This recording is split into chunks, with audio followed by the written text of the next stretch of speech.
कहता हूँ जो इनकाउंटर की पॉलिसी है, जो घर गिराने का अभियान है योगी सरकार का, बोल रहे हो, ये नीति का मैं समर्थन नहीं करता हूँ। एक ऑन द स्पॉट जस्टिस होना चाहिए, लेकिन वो बियॉन्ड द कानून की लिमिट नहीं होना चाहिए। हम लोग हमेशा लाइन पढ़ते हैं, justice denied, justice delayed, justice denied, माना ये सही है, लेकिन हमेशा कोर्ट प्रक्रिया को फॉलो करना चाहिए। महिला सशक्तिकरण के लिए जो नीति संगत है, जो संवैधानिक तौर पर सही, वो करना चाहिए, लेकिन उसकी प्रॉपर विवेचना के बाद होना चाहिए। कोई सजा की उसके आप इसको इनको थोड़ी आप उसके वो कर सकते हैं कि इनको भी आप 7% दे दें, उनके माँ बाप उनकी बहन भाई का क्या कसूर है? घर तो एक संयोजित प्रॉपर्टी है ना, आप ऐसे कैसे जस्टिफाई कर सकते हो? जो प्रॉपर्टी पर्सनल लोन है आप उसको गिराओ, उस व्यक्ति का निजी निवास है, उसका कोई कार्यालय है, अगर वो सोशल पर्सन है उसकी छवि करो, लेकिन ये गलत है कि आप किसी घर गिरा दो। एक स्टूडेंट हूँ, आईएएस प्रिपरेशन कर रहा हूँ। तो अगर जैसे कि क्या है कि मैं तैयारी कर रहा हूँ 2 साल से, जी जान लगा के रात में लगाकर पढ़ रहा हूँ इसके लिए कि एक ट्रांसपेरेंट रूप में एग्जाम हो जाए हमारा।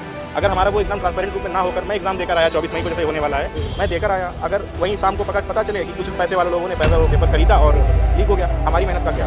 ये हमारे साथ तो जस्टिस नहीं है। मुझे नहीं लगता कि यूपी के अंदर कोई भी ऐसा आदमी होगा जिसमें थोड़ी सी भी खुददारी होगी तो वो योगी को ना देखना चाहेगा। तो मेरा ऐसा मानना है कि योगी जी को ही बार बार आना चाहिए और यूपी के लोगों को इतना प्रोत्साहित करना चाहिए कि योगी जी को यहाँ से सांसद बना के या पीएमओ तक उनको भेजने की एक योजना बनानी चाहिए। वो इस मैं हूँ नकुल वर्मा और आप देख रहे हैं इंडिया जंक्शन। इंडिया जंक्शन इस कार्यक्रम में हम चाय की चर्चा कर रहे हैं और युवाओं से बात करेंगे कि 2027 में किसको वो चुनना पसंद करेंगे, अखिलेश को या योगी को, या कोई नया चेहरा चाहते हैं। आइए युवाओं से ही पूछते हैं किसकी उनके दिल में और दिमाग में कोई एक चेहरा है और वो कौन सा चेहरा है वो खुद बताते हैं। किसको आप चुनना चाहेंगे? जी नमस्कार, पहले तो मैं अपना परिचय देना चाहूँगा। मेरा नाम सर्वेश विक्रम सिंह है, मैं दृष्टि आईएएस यूपीएससी की प्रिपरेशन कर रहा हूँ। जहाँ तक आपने बात की किसको मैं चुनना चाहूँगा, जिस पर मैं आपको अपने विचार पेश करने की बात कहूँ, तो मैं हमेशा चाहूँगा, अगर एक युवा के तौर पर आप मुझसे सवाल पूछेंगे तो मैं हमेशा चाहूँगा कि योगी सरकार हर एक पहलू पर ठीक है, लेकिन इंफ्रास्ट्रक्चर की अगर आप बात करेंगे, रोज़गार की बात करें जो युवा की सबसे महत्वपूर्ण चीज़ है, आप कनेक्टिविटी की बात करेंगे हर चीज़ पे, तो मैं हमेशा अखिलेश को चाहूँगा, क्योंकि मैं लखनऊ में रहता हूँ, लखनऊ का रेजिडेंस मतलब मेरा हमेशा से रहा है, डोमिसाइल भी यहीं का है। तो जिस तरह से अखिलेश जी ने लखनऊ का मतलब कि विकास किया है, वही प्रशंसनीय कार्य उन्होंने किया है। भर्ती की भी बात करेंगे आप, उन्होंने अच्छे लेवल पे की है। आगरा एक्सप्रेस वे में उनका अच्छा योगदान रहा है, तो उनका योगदान भी एक तरह से आप तुलनात्मक तौर पे अच्छा है। योगी सरकार के भी अपने पहलू हैं, महिला सशक्तिकरण हो गया, चाहे उसके अलावा बात करेंगे फेमिनिज्म का तो एक टॉपिक है ही है। गुंडा राज को भी उन्होंने कहीं एक लेवल तक एबॉलिश ही कर दिया है, जंगल राज नहीं रह गया है। तो सबके अपने पहलू हैं, लेकिन अगर आप युवा के तौर पे बात करेंगे तो मैं हमेशा अगले सरकार को प्रेफर करूंगा योगी सरकार के ऊपर। अगर मैं कम्युनिज्म के अगर अपार्ट बियॉन्ड देखूँ तो जी, अगर हम बात करें जैसे सुरक्षा को लेकर और भी कई महिलाओं की सुरक्षा को लेकर और भी पहलू हैं, व्यापारी वर्ग को लेकर, तो इस सरकार में आपको लगता है कि महिलाएं और व्यापारी वर्ग सुरक्षित हैं या उनकी जो संपत्तियां हैं जो पिछले पूर्व सरकारों में जो है उनकी लूट ली जाती थी, बहुत सारे उनकी घटनाएं होती थी, इवन पुलिस तक को जीपों में घुमाया गया, है ना? तो ये जो चरम सीमा पे था पिछली पूर्व सरकारों में, क्या इस सरकार में आप लगता है कि नहीं? डेफिनेटली मैं ये कहना चाहूँगा कि पिछले, अगर मैं आप एनसीबीआरसी का डेटा उठा के देखेंगे, नेशनल क्राइम रिपोर्ट ब्यूरो का, तो मैं भी कंपैरेटिव स्टडी कर रहा था कुछ दिन पहले। 2014 के बाद से, बीजेपी सरकार के आने के बाद से भी डिक्लाइन हुआ है, नो डाउट इसमें हुआ है, लेकिन मैं ये कहता हूँ जो इनकाउंटर की पॉलिसी है, जो घर गिराने का अभियान है योगी सरकार का, बोल रहे हो कि ये नीति का मैं समर्थन नहीं करता हूँ। एक ऑन द स्पॉट जस्टिस होना चाहिए, लेकिन वो बियॉन्ड द कानून की लिमिट नहीं होना चाहिए। हम लोग हमेशा एक लाइन पढ़ते हैं, justice denied, justice delayed, justice denied, माना ये सही है, लेकिन हमेशा कोर्ट प्रक्रिया को फॉलो करना चाहिए। महिला सशक्तिकरण के लिए जो नीति संगत है, जो संवैधानिक तौर पर सही, वो करना चाहिए, लेकिन उसकी प्रॉपर विवेचना के बाद होना चाहिए, उस चीज़ के बाद। और ये डेफिनेटली मैं कहूँगा कि हाँ, योगी सरकार इसमें अच्छा काम कर रही है। मेरा होम टाउन सुल्तानपुर में है, वहाँ पर अभी 3 महीने पहले एक वाक़या ऐसा हुआ कि एक सुनार वर्ग के व्यापारी थे, उनके यहाँ दुकान लूट ली गई दिन दहाड़े। उसका त्वरित एक्शन लिया गया, दो कल्प्रिट थे उनको गोली मारी गई, उनका एनकाउंटर हुआ पैर पे, लेकिन ये विचारणीय था, नीति संगत नहीं था, क्योंकि कानून में इसकी सज़ा गोली मारना नहीं है।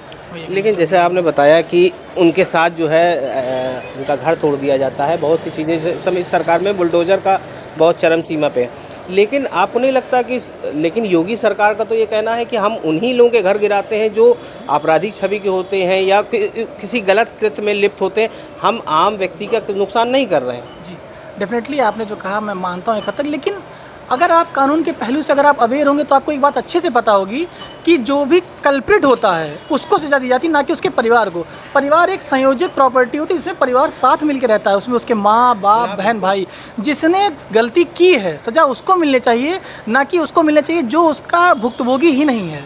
जैसे ये मेरे मित्र हैं, हमारे गांव में कहावत कहते गेहूं के साथ घुन पिसात है, लेकिन कानूनी भाषा में ऐसा नहीं कहा जाता। अब मैंने कोई सज़ा की उसके आप इनको थोड़ी आप उसके वो कर सकते हैं कि इनको भी आप साथ में सज़ा दे दें। उनके माँ बाप उनकी बहन भाई का क्या कसूर था? घर तो एक संयोजित प्रॉपर्टी है ना, आप ऐसे कैसे जस्टिफाई कर सकते हो?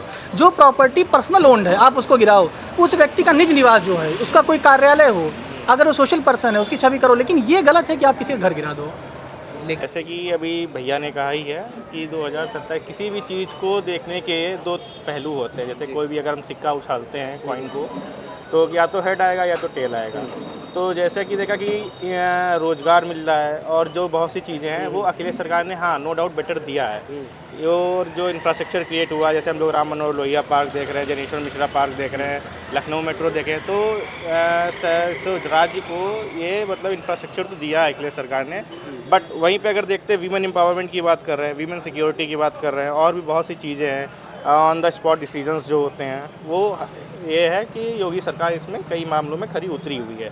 तो 2027 की बात करें तो अगर कोई ऐसी सरकार मतलब जो कुछ बीजेपी वाले भी अपना अगर कहते हैं कि रोज़गार देते हैं, तो ऐसे कुल मायनों में आल डोमेन्स पे वो अच्छी उतर आती है। वहीं अगर अखिलेश सरकार होती है, वो भी अगर वीमेन सिक्योरिटी को थोड़ा प्रमोट करती है और महिला सुरक्षा को मतलब ध्यान में रखते हुए अपने डिसीजंस लेती है, वो करती है। लेकिन एक जो किसी भी देश के डेवलपमेंट के लिए, उसको कहते हैं लॉन्ग टर्म भविष्य फ्यूचर के लिए जो सबसे ज़्यादा ज़रूरी होता है वो होता है हमारा शिक्षा, उस पर इन्वेस्टमेंट। मिडिल क्लास आदमी के लिए जो इन्वेस्टमेंट होता है, जैसे हमारे मम्मी पापा जो हैं वो ज़्यादा कमाते नहीं हैं, 8-10 लाख रुपए उनका साल भर का जो होता है सैलरी वगैरह होता है, तो वो अपने बच्चों पे इन्वेस्ट करते हैं कि आज हम 10,000 रुपये इन्वेस्ट कर देंगे, उनकी पढ़ाई पे करेंगे या उनके लिए जो भी इक्विपमेंट्स हैं, बुक्स नोट्स जो भी ये लाएंगे, तो कल हमारा शायद वो भविष्य सुधार पाते हैं। लेकिन वहीं पे अगर हम अपनी मेहनत करें, तो मैं भी एक स्टूडेंट हूँ, IAS की प्रिपरेशन कर रहा हूँ, तो अगर जैसे कि क्या है कि मैं तैयारी कर रहा हूँ 2 साल से, जी जान लगा के रात नहीं लगा कर मैं पढ़ रहा हूँ इसके लिए कि एक ट्रांसपेरेंट रूप में एग्ज़ाम हो जाए हमारा। अगर हमारा वो एग्ज़ाम ट्रांसपेरेंट रूप में ना होकर मैं एग्ज़ाम देकर आया 24 मई को जैसे होने वाला है, मैं देकर आया, अगर वहीं शाम को पता चले कि कुछ पैसे वाले लोगों ने वो पेपर ख़रीदा और लीक हो गया, हमारी मेहनत का क्या? ये हमारे साथ तो जस्टिस नहीं है। जैसे प्रीएम्बल में ही हमारे कॉन्स्टिट्यूशन के प्रीएम्बल में दिया गया है, ठीक है, सोशल जस्टिस इक्वालिटी दी गई है, तो बात वो है ही नहीं। जब हमारे जस्टिस कहाँ गया? यूपी में जो अगर हम देखें, यूपी में अगले पूर्व में सरकारें रही हैं, अखिलेश की रही हैं। अखिलेश में जैसे आपने बताया विकास के कार्य आपने चर्चा की, तो क्या इस सरकार में विकास ने यहाँ भी पुलों का निर्माण हुआ, 4 लेन बनी है, ग्रीन कॉरिडोर बना है, मतलब बहुत सारी ऐसी चीज़ें भी, तो ऐसा तो नहीं बीजेपी सरकार कुछ कार्य हुए नहीं, अगर कुछ हुए तो उसको डिनाई करना भी तो उचित नहीं। डिनाई बिल्कुल नहीं कर रहे, मैं तो आपसे मतलब इसको कर ही रहा हूँ कि हाँ योगी सरकार सबसे ज़्यादा ज़रूरी होती है हमारी माताएं और बहनें। अगर हमारे घर की बहन, हमारी बेटी अगर मतलब नो डाउट किसी भी डर के बिना अगर बाहर घूम रही है, तो हमारे लिए सबसे वो है। अगर जैसे कि अगर मान लीजिए किसी कोई बहन है उसके साथ गलत हो गया, तो सबसे पहली बात ये एक्चुअली ये लॉ एंड ऑर्डर प्रॉब्लम है ही नहीं, लॉ एंड ऑर्डर ये हमारी एक सोशल प्रॉब्लम है, मेंटल प्रॉब्लम है। मेंटली कि जो लोगों का कह सकते हैं ना मेंटल लेवल ऐसा है, जो सोचने का तरीका ऐसा है, इतना गलत हो चुका है। लेकिन वो जो डर है योगी सरकार की वजह से, जैसे कहते हैं ना कि पुलिस वाले खड़े हैं, अभी कुछ क्राइम कर दिया अभी उठा ले जाएंगे, ये नॉर्मल जैसे किसी गाँव का बंदा हो वो यही कहेगा अभी पुलिस वाले उठा कर ले जाएंगे, तोड़ देंगे। लेकिन पूर्व की सरकारों में ऐसा नहीं था, पिछली सरकारों में नहीं था, ये बहुत ही अच्छी योगी सरकार ने की। दूसरा जो ऑन द स्पॉट डिसीजन होता है योगी जी का, हमारे सीएम जी का, तो वो बहुत अच्छा मुझको मतलब पर्सनल लेवल पे बहुत अच्छा लगता है कि ऑन द स्पॉट डिसीजन दिया, जस्टिस हुआ। बट जो घर गिराने की बात है वो हमें कहीं भी मतलब किसी एंगल से अच्छा नहीं लगता है। जैसे हमारे घर है, नहीं आपको कहने का मतलब है जो अपराधी है उसके ऊपर कार्रवाई हो, उनके परिवार के ऊपर ना हो। हाँ बिल्कुल नहीं होनी चाहिए, क्योंकि घर में माँ भी है। एक तरफ हम लोग वीमेन, हाँ एक तरफ हम क्या कहते हैं वीमेन सिक्योरिटी की बात कर रहे हैं कि हमारी बहन को बाहर रास्ते में कोई गलत कुछ ना कर दे, कोई देख ना ले, कोई बात ना कर दे, ऐसा कुछ है। मतलब इस पे योगी सरकार को सुधार करना चाहिए। अब हमारा घर है, मान लीजिए तोड़ दिया, हम तो जेल में, हमारे माँ बाप और छोटी बहन भाई ये कहाँ जाएंगे? 2027 में जनता किसको देखना चाहती है मुख्यमंत्री के रूप में, अखिलेश यादव को या योगी सरकार को? आई जनता ही से पूछते हैं, किसको सर देखना चाहेंगे आप? जैसी कार्यशैली योगी जी ने दिखाई है पिछले 9 वर्षों में, मुझे नहीं लगता कि यूपी के अंदर कोई भी ऐसा आदमी होगा जिसमें थोड़ी सी भी खुददारी होगी तो वो योगी को ना देखना चाहे। तो मेरा ऐसा मानना है कि योगी जी को ही बार बार आना चाहिए और यूपी के लोगों को इतना प्रोत्साहित करना चाहिए कि योगी जी को यहाँ से सांसद बना के या पीएमओ तक उनको भेजने की एक योजना बनानी चाहिए। वो इस लायक, इस काबिल, और आज आप देख रहे हैं कि मल्टीपल स्टेट्स में जहाँ जहाँ सरकार है, आज इतने राज्यों में और इतनी विभिन्नताओं के बीच में योगी जी को उनके मॉडल को फॉलो करने की बात कही जा रही है।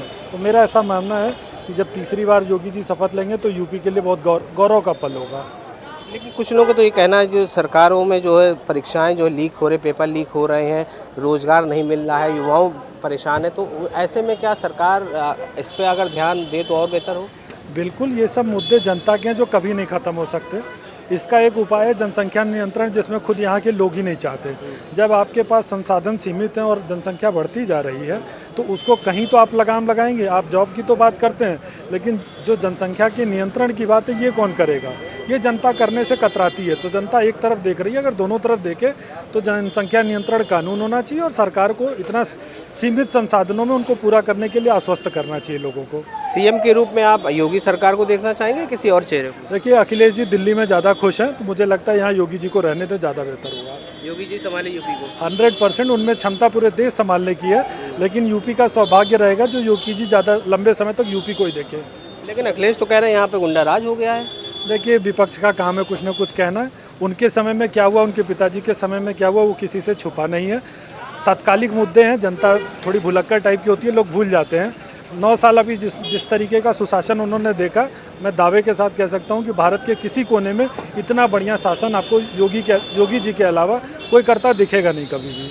तो 100 में कितने परसेंटेज देना चाहेंगे सर? देखिए, वो 100 में 100 के हकदार हैं, लेकिन ये थोड़ा सा गलत है कहना कि मैं 100 कह दूं।